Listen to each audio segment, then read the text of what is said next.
नमस्कार दोस्तों, स्वागत है आपका हमारी एपीएस क्लासेस में।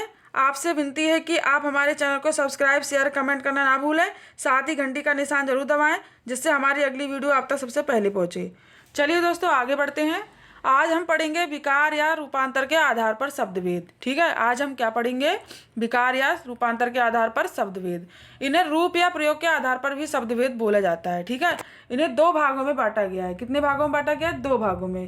पहला है आपका विकारी शब्द, दूसरे हैं आपके अविकारी शब्द। ठीक है, आपके विकारी शब्द का अर्थ क्या होता है? विकार का अर्थ होता है, विकारी का अर्थ होता है विकार, बदलाव या परिवर्तन। ठीक है, आइए इसे विस्तृत रूप में हम पढ़ते हैं। सबसे पहले हम लेते हैं विकारी। ठीक है, विकारी को चार भागों में बांटा गया है। कितने भागों में विभाजित किया गया है? चार भागों में विभाजित किया गया है। ठीक है, पहला है आपका संज्ञा, दूसरा है आपका सर्वनाम, तीसरा है आपका विशेषण, चौथा है आपका क्रिया। ठीक है, क्या है? क्रिया।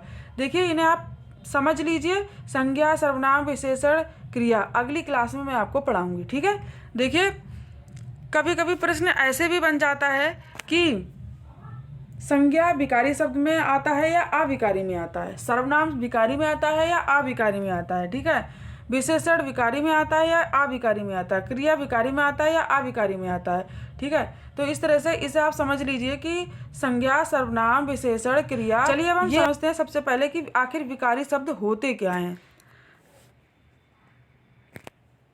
देखिए, विकारी शब्द वे शब्द होते हैं जो लिंग के, वचन के, कारक के कारण बदल जाते हैं। ठीक है, जो लिंग, वचन, कारक के कारण बदल जाते हैं या उनमें परिवर्तन आ जाता है, ऐसे शब्द क्या होते हैं? विकारी शब्द होते हैं। ठीक है, आइए उदाहरण देख लेते हैं। एक साधारण सा वाक्य है।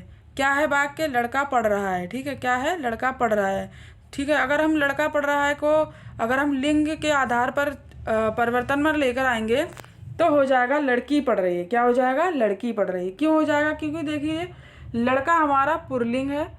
अगर हम पुल्लिंग को अगर हम लिंग के आधार पर परिवर्तन में लेके आएंगे तो ये आपका क्या हो जाएगा? लड़की हो जाएगा। ठीक है, स्त्रीलिंग हो जाएगा। और स्त्रीलिंग, लड़का का स्त्रीलिंग क्या होता है? लड़की होता है। ठीक है, तो ये हो गया आपका लड़की पढ़ रही है। तो देखिए, आपका लड़का पढ़ रहा है था और आपका ये बदल गया, इसमें परिवर्तन हो गया। तो ये यहाँ पर क्या आ गया? आपका विकारी शब्द। क्या हो गया? आपके विकारी शब्द। ठीक है, चलिए आगे बढ़ते हैं। इसी वाक्य को अब हम वचन के आधार पर भी परिवर्तन में ला सकते हैं। देखिए कैसे। हमारा वाक्य था लड़का पढ़ रहा है। लड़का क्या था? एक था, एक वचन था। ठीक है, अब हम उसे वचन के आधार पर अगर हम परिवर्तन में लेकर आएंगे तो लड़का का क्या हो जाएगा? लड़के हो जाएगा। क्या हो जाएगा? लड़के हो जाएगा। तो लड़के पढ़ रहे हैं। क्या हो जाएगा? लड़के पढ़ रहे हैं। ठीक है, देखिए अब हम इसी वाक्य को कारक के आधार पर परिवर्तन में लेके आएंगे तो क्या हो जाएगा? लड़के ने पढ़ लिया। ठीक है, लड़के ने पढ़ लिया। तो देखिए, एक ही वाक्य को हमने वचन के आधार पर, लिंग के आधार पर, कारक के आधार पर परिवर्तन में लेकर आ गए। यानी इससे क्या स्पष्ट होता है? इससे ये स्पष्ट होता है कि ये हमारा क्या है? विकारी शब्द है। क्या है ये हमारा? लड़का क्या है हमारा? विकारी शब्द है। क्या है? विकारी शब्द है। ठीक है, क्योंकि ये लड़का जो है वो हर बार चेंज हो जा रहा है। ठीक है, हर बार बदल जा रहा है। यहाँ पे लड़का था, लड़का का लड़की हो गया। ठीक है, यहाँ पे आपका लड़का था, लड़का का लड़के हो गया, फिर आपका लड़के हो गया। ठीक है, इसी तरह से अगर आपका जैसे मैं है तो मैं का आपका मुझे भी हो जाएगा। ठीक है, जैसे मैं बहुत अच्छा हूँ, मैंने खाना खा लिया, मुझे खाना खाना है। ठीक है, इस तरह से आपके मैं के बहुत सारे सेंटेंस हैं, बहुत सारे वाक्य हैं जो आपका मैं शब्द है वो बार बार आपका परिवर्तन हो जाएगा उसका। ठीक है, तो यहाँ पर क्या है? आपका विकारी शब्द हैं। क्या है? विकारी शब्द हैं। आशा करती हूँ कि आपको विकारी शब्द समझ में आ ही गए होंगे। चलिए आगे बढ़ते हैं। अब पढ़ते हैं हम अविकारी शब्द। क्या पढ़ते हैं हम?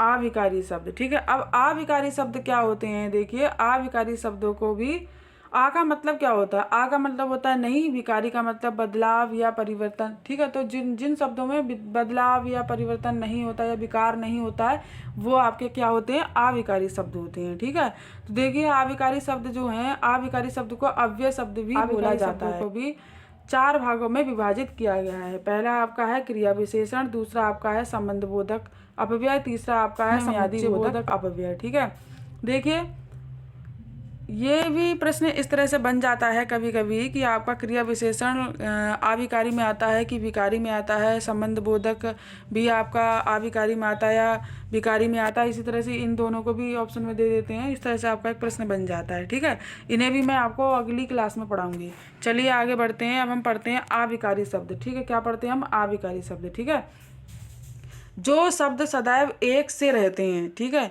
जो शब्द सदैव एक जैसे रहते हैं वे अविकारी शब्द कहलाते हैं। ठीक है, क्या कहलाते हैं, अविकारी शब्द कहलाते हैं। जैसे जो शब्द होते हैं आपके, कुछ शब्द ऐसे होते हैं आपके जो लिंग वचन कारक के कारण उनमें कोई बदलाव नहीं होता है, जैसे कब, परंतु, इसलिए, किस लिए, यहाँ, वहाँ, इधर, उधर, ठीक है, कल, आज आदि। ठीक है, बहुत सारे शब्द हैं, तो ऐसे शब्दों में आप उनमें कोई भी परिवर्तन लेकर नहीं आओगे, वो जैसे लिखे हुए हैं वैसे ही रहेंगे आपके, किंतु, परंतु, इसलिए, किस लिए, यहाँ, वहाँ, इधर, उधर, ठीक है, आज, कल, इनमें कोई परिवर्तन नहीं होगा।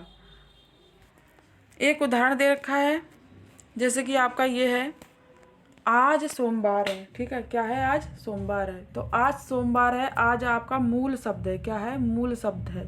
तो ये मूल शब्द में आपका कोई परिवर्तन होगा, नहीं होगा ना। आज है तो आज का आज ही रहेगा, आज का आपका कल या परसों या नरसों ऐसा कुछ नहीं होगा। आज सोमवार है तो आज सोमवार ही है।